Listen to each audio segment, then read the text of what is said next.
দেখতাম শুধু যে হঠাৎ দেখি ওই বাড়িতে পুরীর মতো মেয়েটার নাম অঞ্জনা বলে কে যেন দিল ডাক।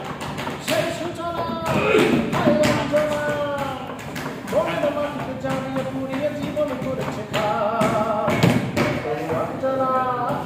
তবু অঞ্জনা সুখে থাক সুখে থাক, তবু অঞ্জনা সুখে থাক সুখে থাক। কলেজের ভাষণে ভক্ত এসেছে ফুল দিতে, ধরা লেগেছে টানে ডিংডি ডিংডি ডিং। কলেজের ভাষণে আমার গানে ভক্ত এসেছে ফুল দিতে, ধরা লেগেছে টানে। ভক্তের দিকে চেয়ে থেকেই আমি তাই হতবাক।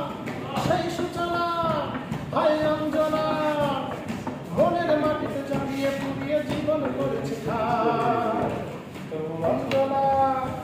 তবু অঞ্জনা সুখে থাক সুখে থাক, তবু অঞ্জনা সুখে থাক সুখে থাক। রফিক ভাই পাক সতীর চন্দনে পরিচিত জন যারা তারা হয়তো চিনবেন। মীর সাহেবের বাড়ি বলেই এলাকার লোকে ডাকত। ব্রিটিশ আমলে তৈরি বাড়িতে মীর পরিবার থাকত। কলেজে যাবার পথেই আমি দেখতাম শুধু যে হঠাৎ দেখি ওই বাড়িতে পুরীর মতো